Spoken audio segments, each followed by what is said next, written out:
filthy, lying degenerates.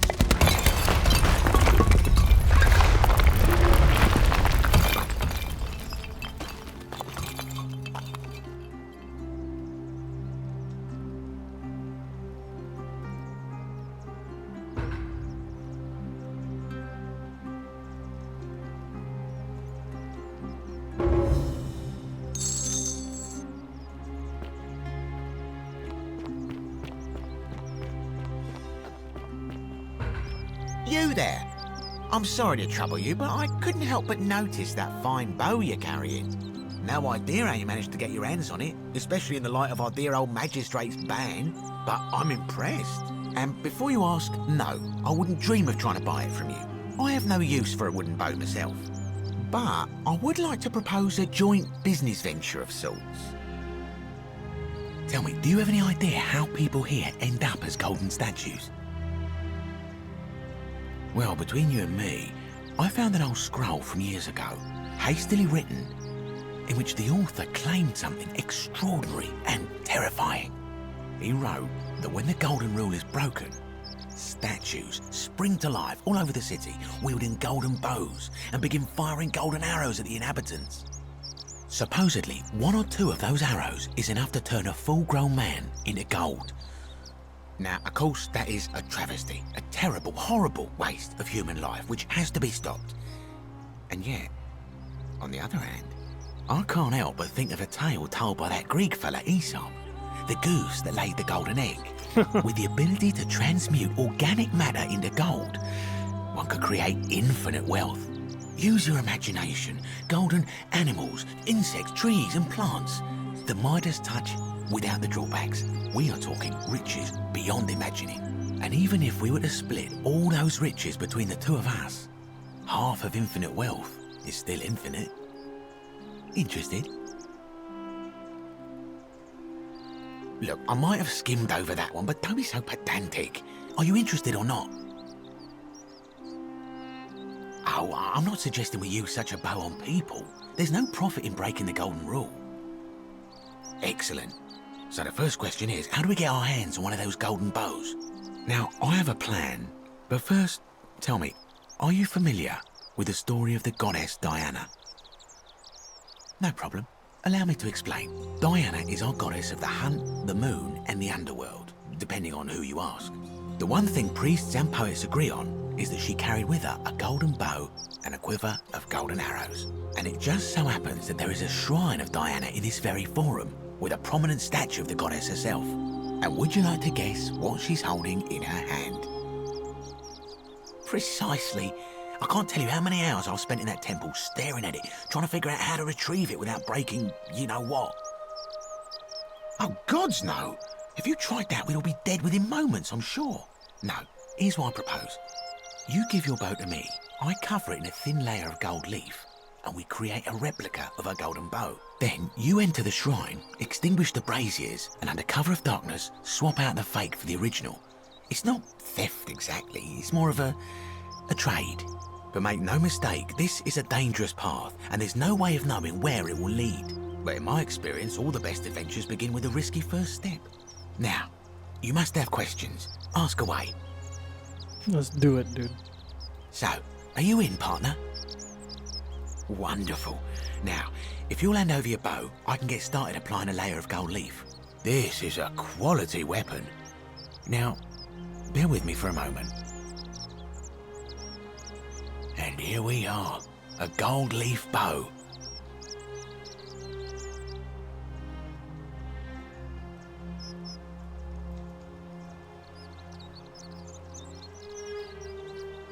Now I've gone and unlocked the Shrine of Diana for you, so as quick as you can, head on inside. It's just at the end of the street on the left. May the gods not watch over you.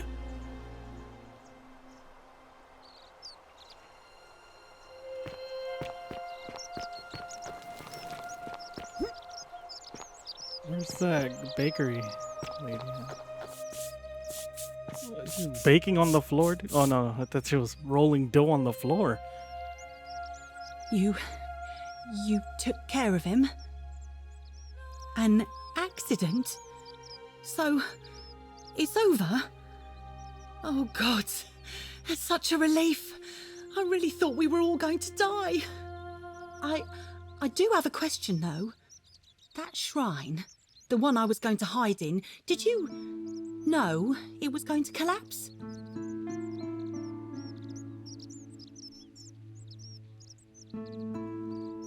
I don't understand. Oh, I see. Oh, I should probably keep my big mouth shut then. Sorry. I promise, nobody else will ever know what you did. But I know. That was really clever. Thank you. I'm glad you're here. Oh, speaking of which, welcome. I'm Fabia. Sorry I was a bit frantic before. Need anything? Oh, there's not much to tell. I mostly just bake bread and try to help out where I can. I suppose it all started about 8 months ago. I was living in Rome with my family when I got sick. Terrible timing. My pa had just arranged a husband for me, a fisherman's son. I was about to meet him for the first time when I came down with an awful fever. I spent the next week in bed.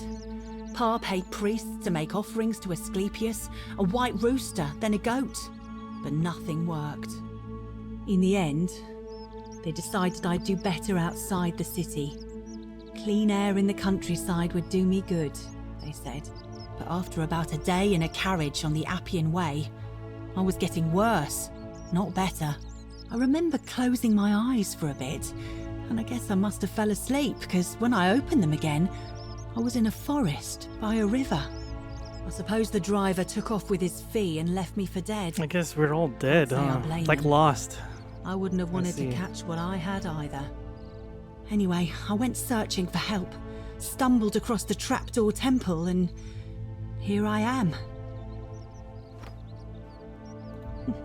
It's nice of you to say, but you should save your sympathy. Lots of people here need it more than I do. What? You've been here a few moments and you're desperate to get out already? Why not give the place a chance before you try to leave? Good people here. Galerius works hard on the farm so I can put food on our tables, and Lucretia tries to keep us healthy. My friend Georgius is always mending our clothes, and Virgil makes sure these old walls don't fall down around us. Well, he does his best. I'm just saying, there are worse places you could live out your days. Well, I can tell from your funny accent you're not from around here, but that doesn't mean you don't belong, does it? Oh, I try not to worry about it. I mean, if people are nice to each other, we won't have anything to worry about, will we? Thanks. And I like your teeth. They're so white. And your clothes. Oh, I bet my friend Georgius would like to get a look at you. And I'm sure he'd love to chatter about the Golden Rule with you too. He'll be just across the forum in his shop. All right. Thanks again for taking care of our problem. I won't forget it.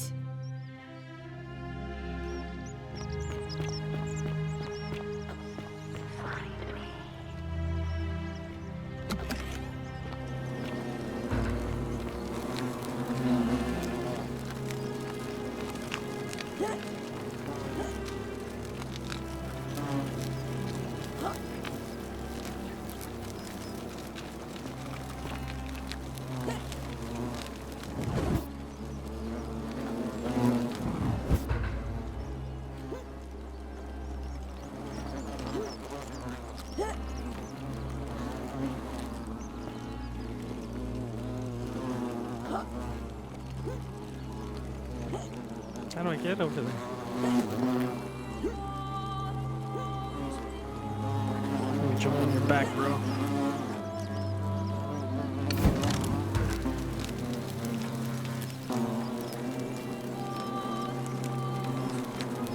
If that work, can I take the quiver? No. No, it's not gonna work. Let's see. It worked. Is that you, partner? Do you have the bow? Wonderful. Just go ahead and slide it under the door for me and I'll unlock it for you. And yet you did. And now, here we are. With me out here and you in there. Until you give me my bow. No, technically, I never said that.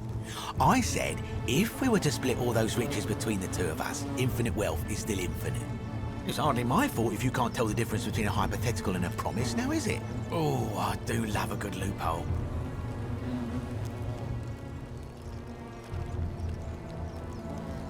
Not a very effective threat, is it?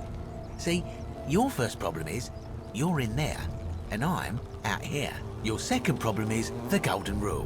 What are you gonna do? Kill us all? It's an empty threat. The bow, now. And don't even think about giving me the fake one. I'll recognise my own handiwork. I would reconsider my position quickly if I were you. I'm not sure if you noticed, but you're stuck in there with a hornet's nest, and they can be rather aggressive toward intruders. You know, some say it takes 27 hornet stings to kill a man, but I always wondered how anyone could have known that. Let's find out how many it takes to kill a woman, shall we?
Sponge stick, dude.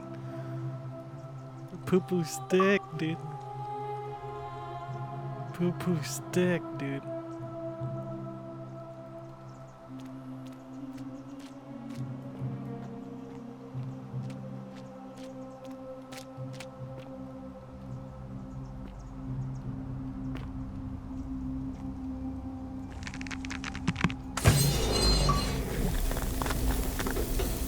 Wow.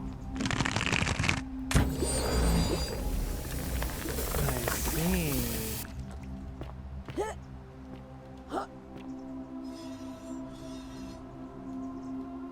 Or hit Alt to crouch, not C, dude.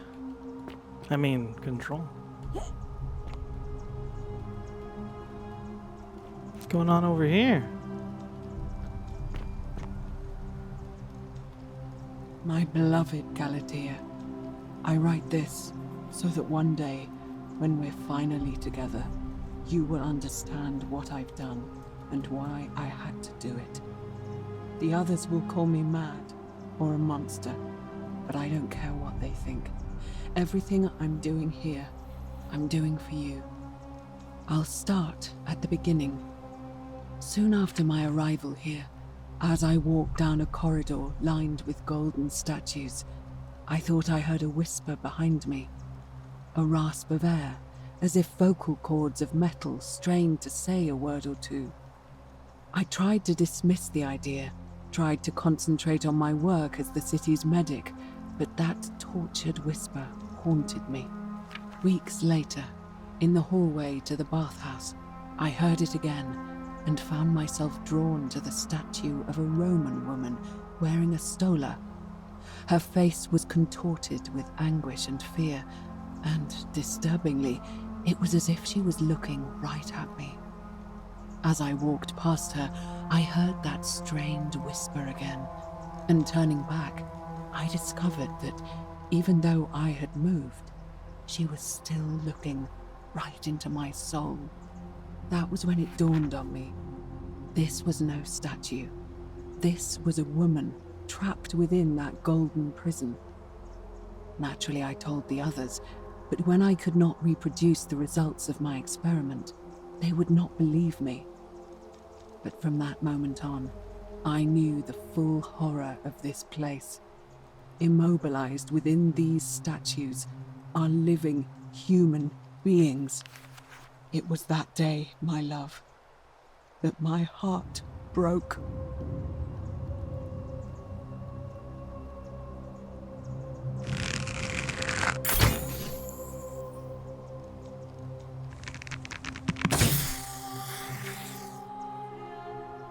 My beloved Galatea, I write this so that one day, when we're finally my beloved.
You're not supposed to be here.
My beloved Galatea, after I learned the terrible truth about the golden statues, I wandered the city as if in a nightmare.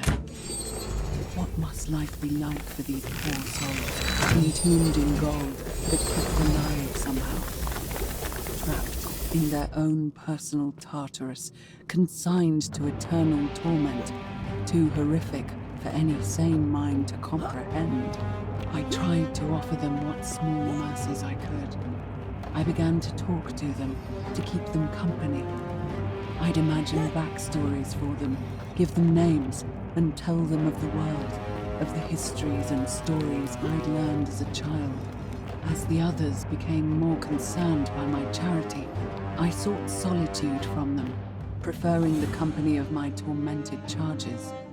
Discovering a way into the abandoned palace, I began to spend my days walking its halls and sharing with its occupants ancient tales, my mind turning to those of Apollo and Daphne, Perseus and Medusa, and Pygmalion and Galatea. Pygmalion, the sculptor who fell in love with a beautiful statue, and who, praying to Aphrodite for aid, discovered that his beloved Galatea had come to life. It was then that I heard you whisper to me, Galatea. Forgive me. I know that is not your real name, just one I have borrowed from a story. But when I turned to look at you, I saw the most exquisitely beautiful woman I have ever known. Your face, forever frozen in a look of haunting sadness. Our meeting gave me new purpose, to free you from your golden prison, so that I might one day hear you speak, not just whisper your true name to me.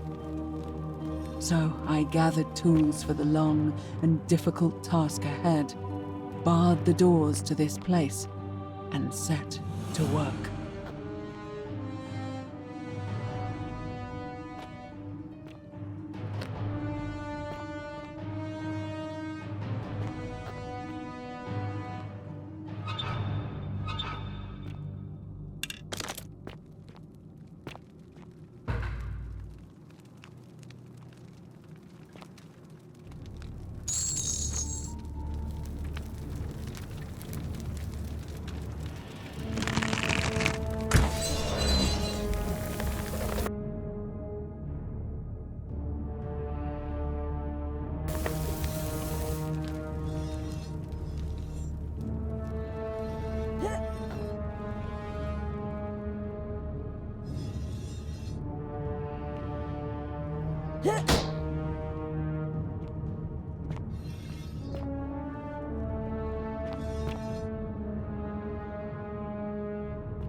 My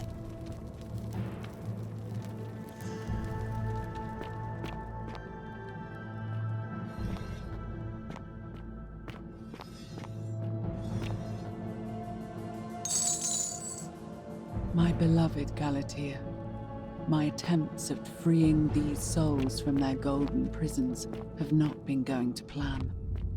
My first charge was a Greek woman who I called Iodame after the Athenian turned to stone by Medusa. Drilling through the gold that encased her, I was vindicated by the discovery that beneath half an inch of gold, which is so rigid it must be some kind of alloy, was living flesh. Unfortunately, this golden alloy seems to have fused with her skin, so removing it exposed the sinew and muscle beneath and appeared to cause her great pain. At first, I braced myself, expecting that inflicting such pain would break the golden rule, and yet, somehow, it did not. It seems whichever god is responsible for imprisoning these poor souls does not care about their suffering at all. They are forsaken. Undeterred, I pressed on, working late into the night, attempting to remove the golden layer that encased her as delicately as I could. Eventually, I was able to free most of her body, but when I released her from her restraint, her first act was to lunge for my throat, clawing at me with all her strength and those sharp metal talons. This was my thanks for trying to save her. Whatever possessed Iodame to attack, she was clearly not a suitable subject for my experiment, and I was forced to lock her inside an isolated wing of the palace and bar the door. As I continued working on others, I could hear her flailing and launching herself at the other side endlessly. Regrettably, my other experiments bore similar results, and after relocating a few times, most of the palace is now too dangerous to work in. Still, as much as my heart aches to know that you're suffering, I cannot risk attempting to ungild you yet. Not until I have perfected a method that will bring you back to me, whole in both mind and body, and ensuring your humanity is preserved. I promise you this. One day we will be together, even if I have to free every last statue in this god's forsaken place.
And you must be the wretched snake who broke into my palace and disturbed my experiments. And, worst of all, look at what you made me do to her. This never would have happened if you just stayed away. You're going to pay for that.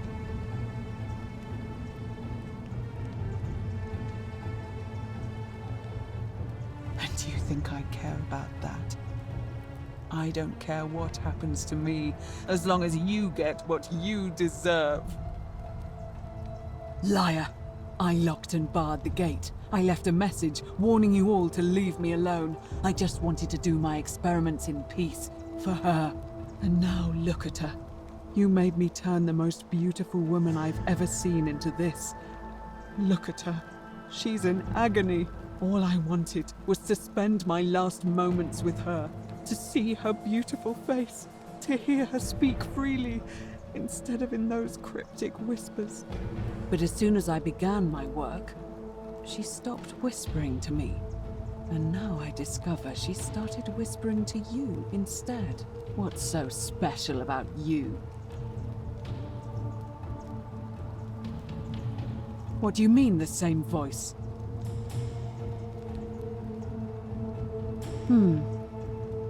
Yes. I remember when they used to whisper to me. They did sound similar. I just thought it was because all voices sound the same when they whisper. But now that I think about it, they were all benevolent and seemed to share a common knowledge. But if these bodies are mere conduits for that one voice, then this body is nobody. And everything I've done here was... Wait, I see what you're doing. You're trying to steal her away from me. Were you planning to wait until I'd done all the hard work, then swoop in? Is that it? Liar! You tried to steal her away from me, and now look what you made me do. Give me one good reason why I shouldn't peel you too.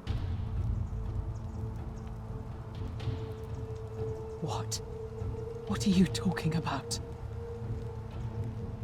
Wait. So you're saying you weren't coming for us? So I did all this. I ruined her. For nothing. What have I done? Oh God, I feel sick. I can't bear the thought of her being like this. And in so much pain. It's the air. Coming into contact with her flesh. It's agonizing for them. But the only way to fix it will be to break the golden rule and let it run its course. At least that way she'd be golden again, and we'd be together. All it would take is one little cut.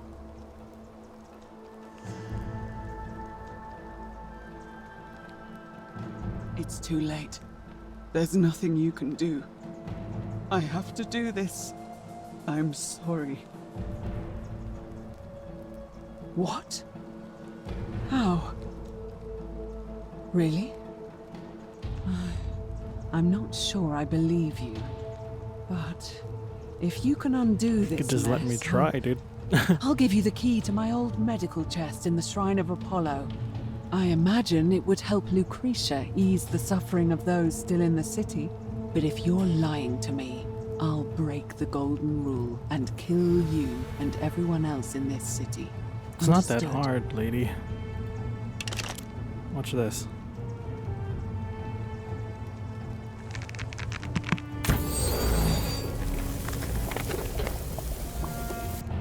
You did it. You took away her pain. I don't know what to say. Thank you, thank you. I swear I will never harm her again. I swear it. I'll stay here to keep her company. But these poor souls, what can be done for them? I've tried everything I can. I fear the only one capable of releasing them properly is whichever god doomed them in the first place. In any case, I must honor our bargain. Here's the key I promised you. It opens a chest in the Shrine of Apollo. I believe there are a few things in there which may be useful to Lucretia.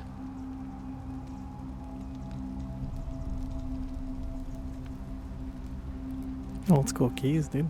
Now, please leave. The door here leads out onto the palace balcony. You should be able to make your way down from there. Alright. Go. And never return. Damn, she owns this bitch, dude. This is my house. She's like that.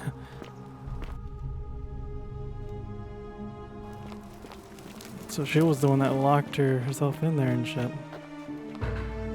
Oh, look, there's a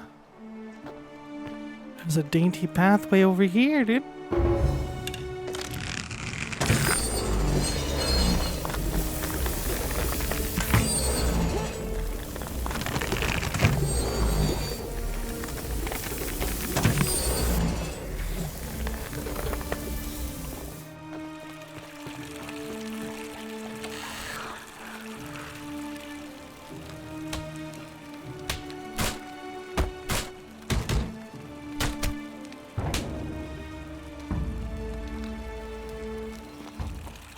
I never even read her shit. That's right, huh?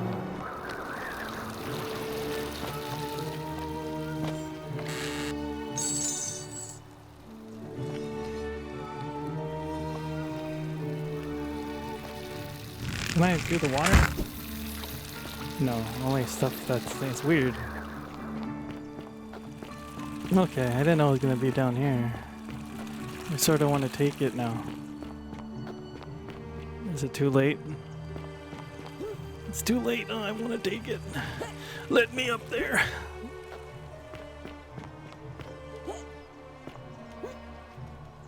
I want to take it. Oh, let's see where that guy is. I'm outside again, like that. Let's see what he says. Hello, friend. Like that.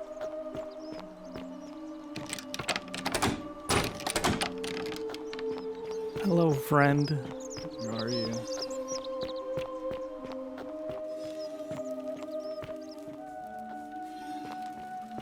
Is it not even here? Completely gone, dude?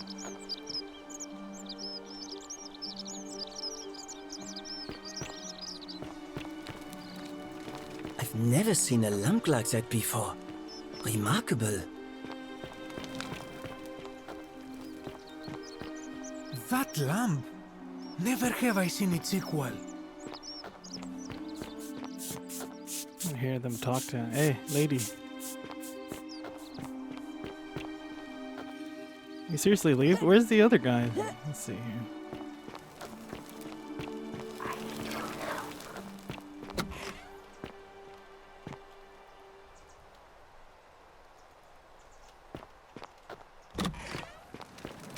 What's over here?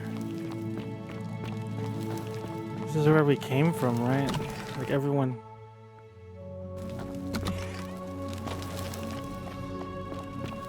Yeah, it looks all familiar, dude.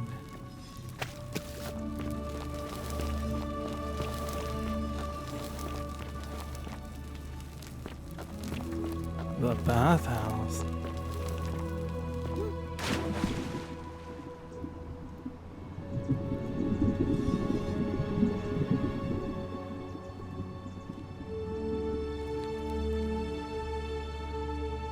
Oh, at least my character can swim.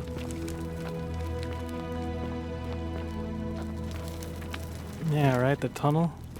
The tunnel thingy. How did I end up... Why didn't I end up coming here? Oh no, it was already over. That's right, durr. Now I can read this? They're always remember they're watching, so that's what it said. So I learned freaking Latin. And they're all here. It was all destroyed before. I remember. Totally forgotten.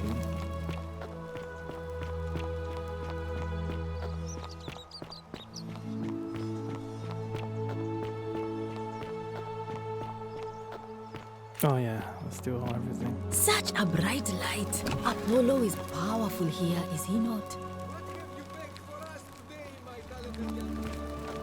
Same thing I made every day for the last 5 months, Georgie.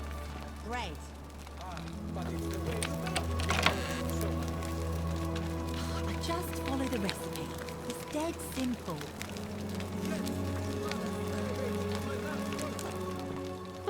He won't fit. Such a bright light. Apollo is powerful here, is he not?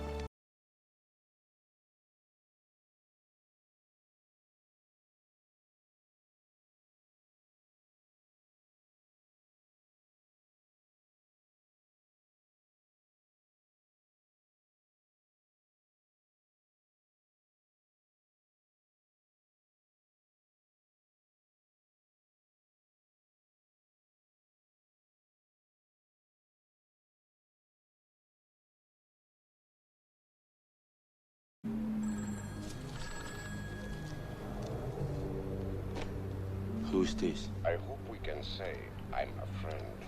Listen, you creep. It's not your money we want. It's your ass. I'm sorry to hear that. You know, I like my style is old school style.